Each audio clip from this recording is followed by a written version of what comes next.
Have you been to Jesus for the cleansing power? Are you washed in the blood of the Lamb? Are you fully trusting in His grace this hour? Are you washed in the blood of the Lamb? Are you washed in the blood, in the soul cleansing blood of the Lamb? Are your garments spotless? Are they white as snow? Are you washed in the blood of the Lamb? Lay aside the garments that are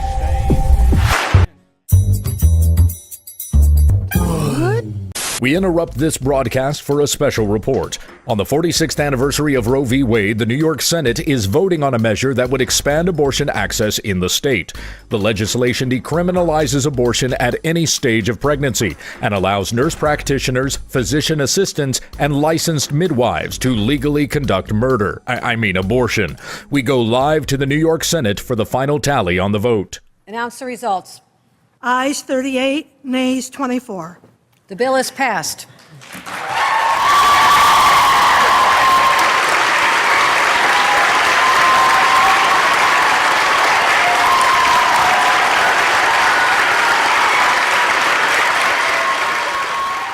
The Lord is in His holy temple. The Lord's throne is in heaven. His eyes see and test the children of man. The Lord tests the righteous, but His soul hates the wicked and the one who does violence. Let Him rain coals on the wicked. Fire and sulfur and a scorching wind shall be the portion of their cup. For the Lord is righteous. He loves righteous deeds.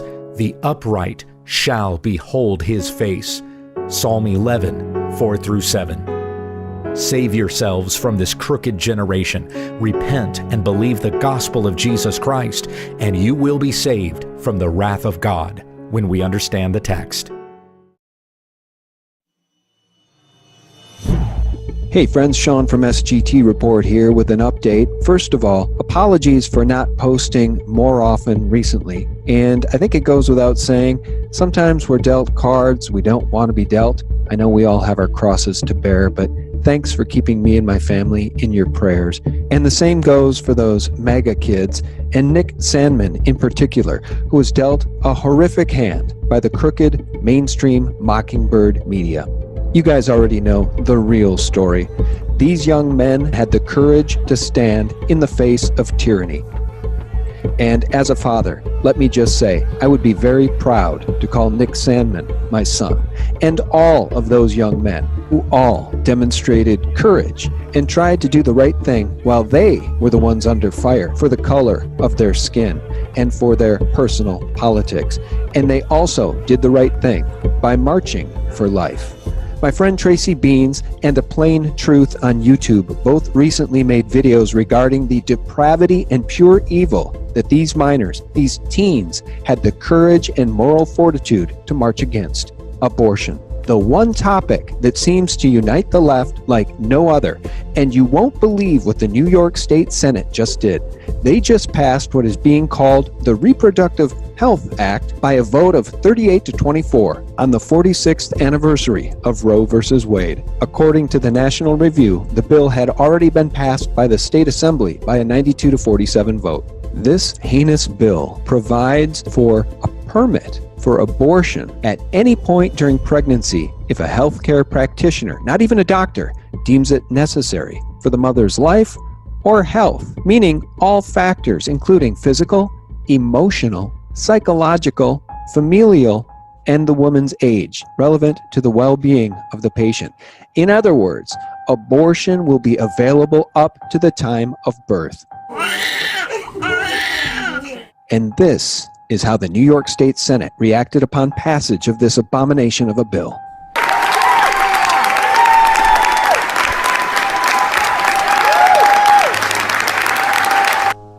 Look at all these women. Look at all these women. I don't even know how these women can call themselves women. One of the differentiators for women and men, something I think that women are infinitely blessed with the opportunity to do, is to carry a child. I want you to consider the pure, dark evil this new bill represents.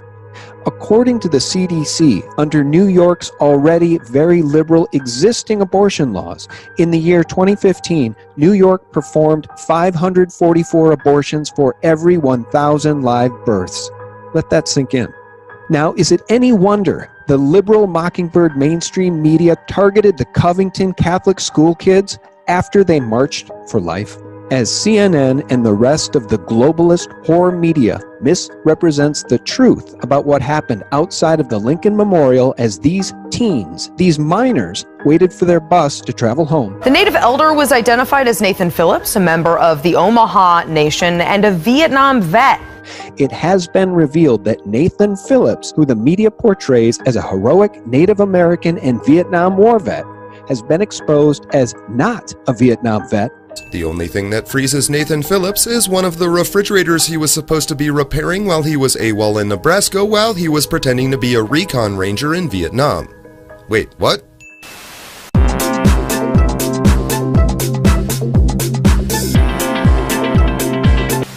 But don't try to go to Infowars.com for the honest version of these events.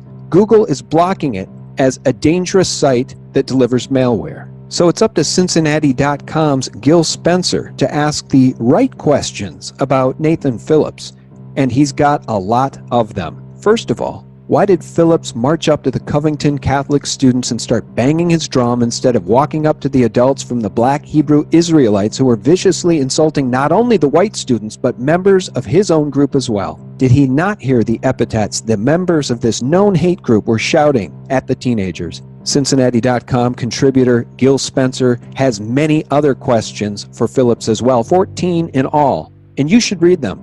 I will link the article in the more information section below. But this type of misrepresentation and false reporting, in fact, lying to the American people, is reaching its boiling point. This is CNN, the most trusted name in news. We are hearing from a Native American elder and Vietnam War veteran speaking to CNN after a disturbing viral video shows a group of teens harassing and mocking him in the nation's capital. Here's the video sparking outrage on social media right now. Nathan Phillips was beating his drum and singing an American Indian protest song.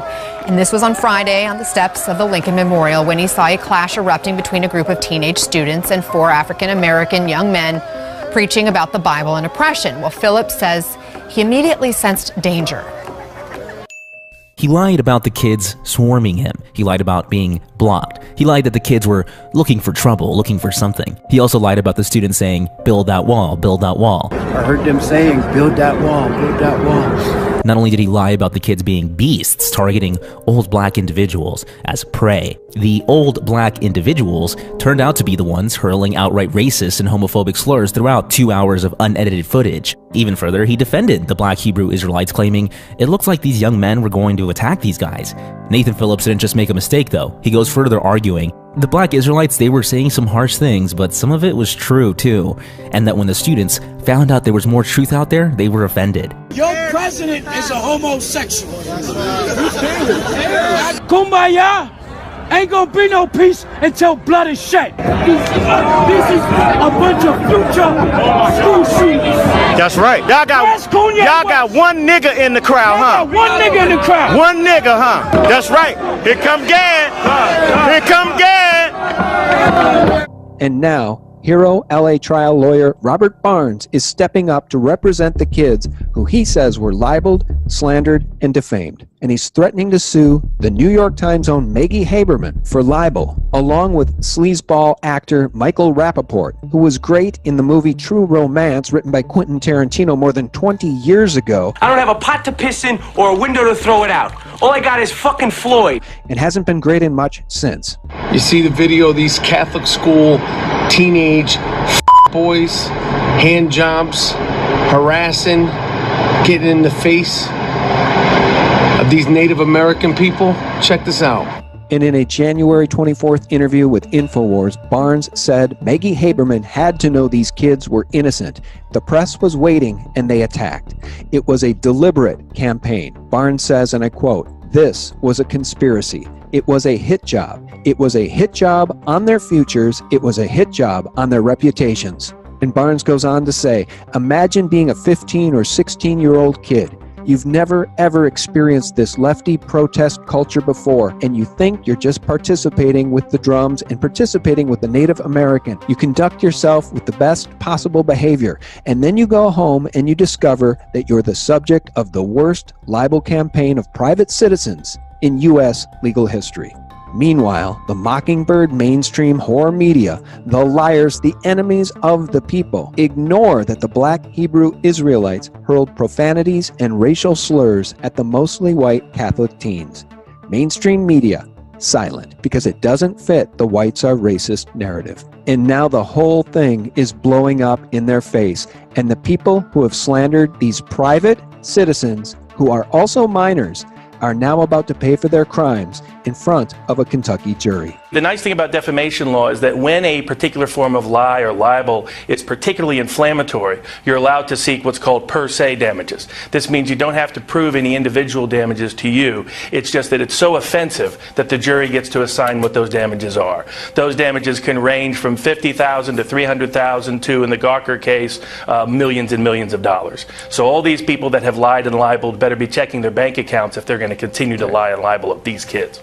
So I'll wrap up by saying, friends, that it's incidents like this one where the mainstream Mockingbird CIA media does us the biggest possible favor for exposing themselves as the manipulative liars they are. This is probably the most extreme and viral moment of media manufacturing of claims of racism that I've seen in the 25 plus years that I've been documenting these kinds of hoaxes, which are stoked by liberal journalists with an agenda. Liars that will cheer for the destruction of innocent teenagers and for the destruction of innocent lives who will never be born.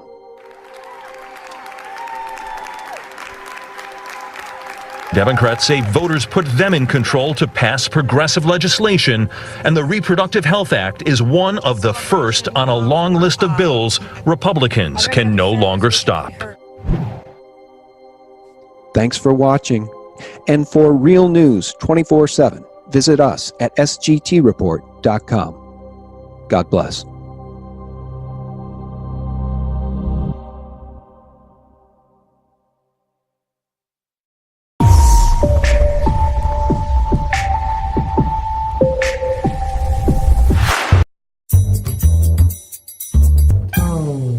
In the law of Moses, it is stated, when men strive together and hit a pregnant woman so that her children come out, but there is no harm, the one who hit her shall surely be fined, as the woman's husband shall impose on him, and he shall pay as the judges determine.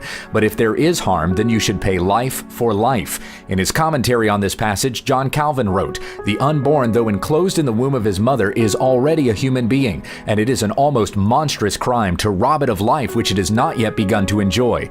If it seems more horrible to kill a man in his own house than in a field, because a man's house is his most secure place of refuge, it ought surely to be deemed more atrocious to destroy the unborn in the womb before it has come to light."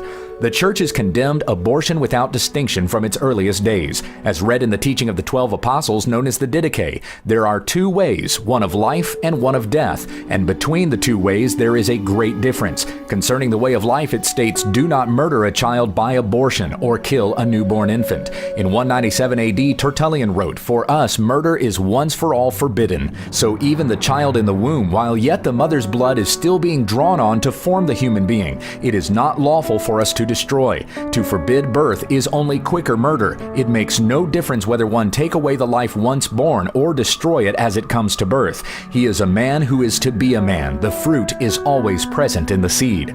The Church is to protect that life when we understand the text.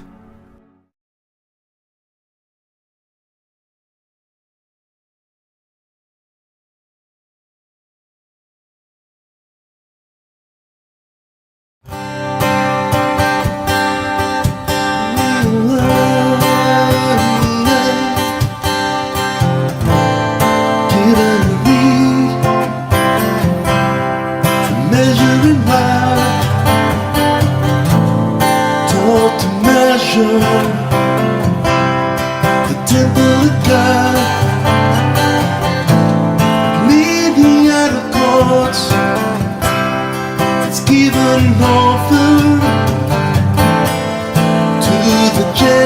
house for a little while, and I'll give power to my witnesses to prophesy 1260 days, and I will clothe them with my sadness, speak of my tears, to cry my pain.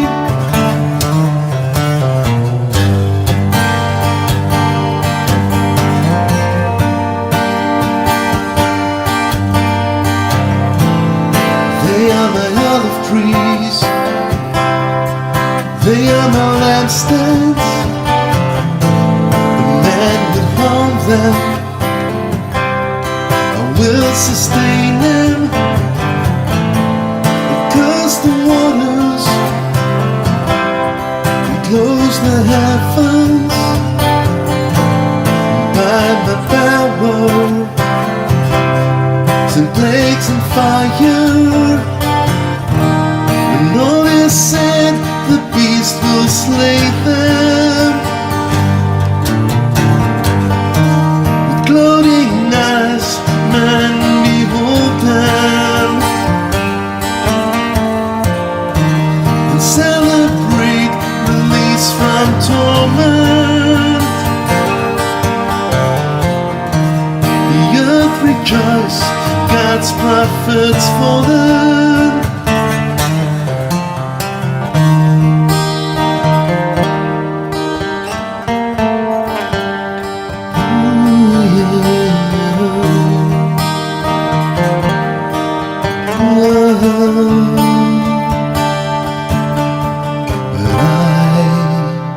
But I will raise them. Hear my voice rise again. Terror strikes to prophets risen, and in a cloud ascend to heaven. Foundation shaken, the city quaking. This woe is complete, now men fear God.